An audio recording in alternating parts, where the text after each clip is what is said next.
Hello, my name is Morgan Hunter, and I am in the beginning stages of my freelance copywriting and editing career.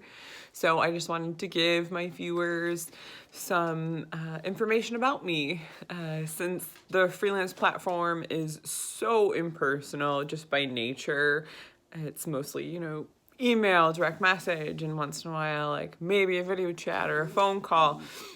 So I think it's really important to kind of, put a face to a name. My educational background is in management with an emphasis in communications and a minor in professional writing and publishing.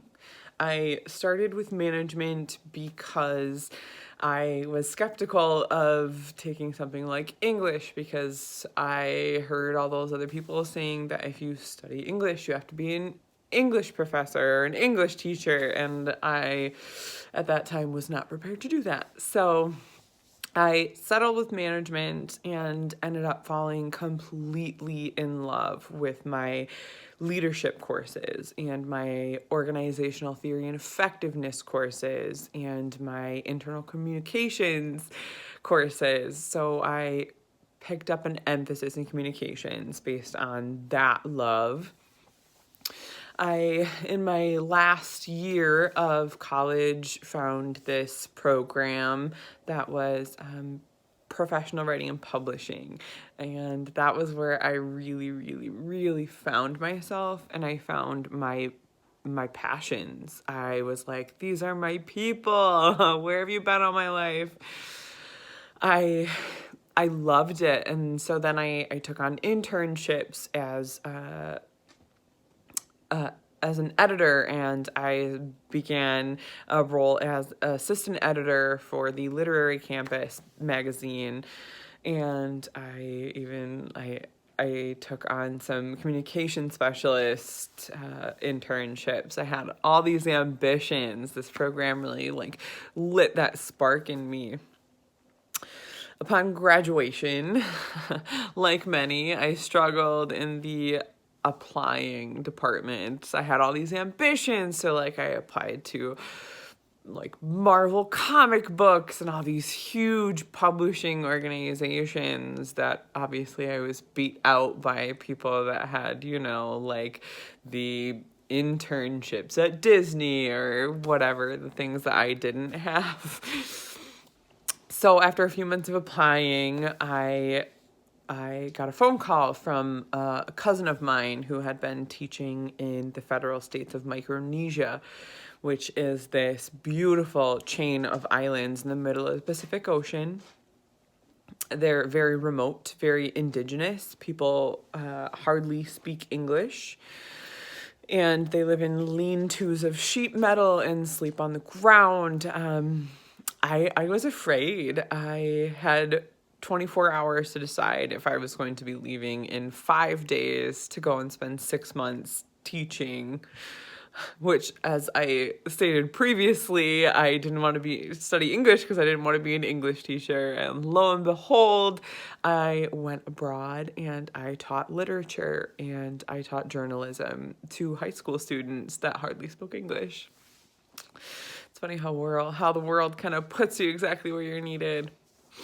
So while I was there, I started the campus newspaper, and I led some environmental initiatives with other teachers towards sustainability for these indigenous people who didn't really know how to farm their land and or remove their trash.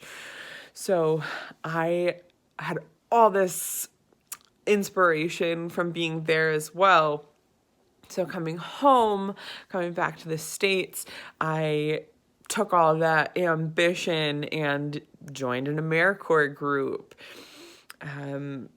AmeriCorps, if you're familiar, people kind of call it like the local Peace Corps.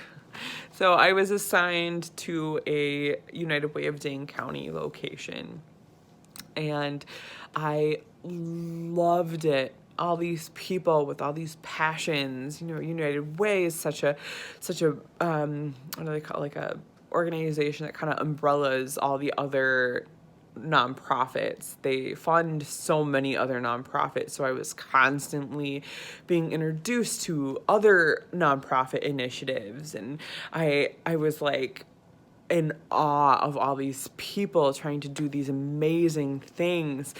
So, long story short, I spent the last 10 years working in nonprofit. I have had various roles. I've been a volunteer coordinator. I've been a communication specialist, and I've also had some editing positions. I've done a lot of volunteering myself. I've done a lot of copywriting initiatives and startups for small grassroots organizations. I've been on a board for volunteer services. I've created even a lot of marketing content. I've done a lot of brochures, flyers, MailChimp emails, things like that. So throughout my pretty much entire professional career, I've really focused on the publishing realm, I suppose, in a kind of diluted sense, I think. So I had my daughter last January. She's 1 now. And I decided that I didn't want to go back to an office job. I didn't want to go back to, a 9 to 5, even though it was the nonprofit realm. I wanted to be home. I wanted to be the present kind of a parent. So I knew that I wanted to jump into freelance. And over the last few months, I've really been gearing up, sharpening up my portfolio, and taking a few minor gigs here and there. And now, ramping up 2021, I am ready to put myself out there a little bit more. So here I am. Hi. I'm looking forward to working with you, and thank you so much for listening to me.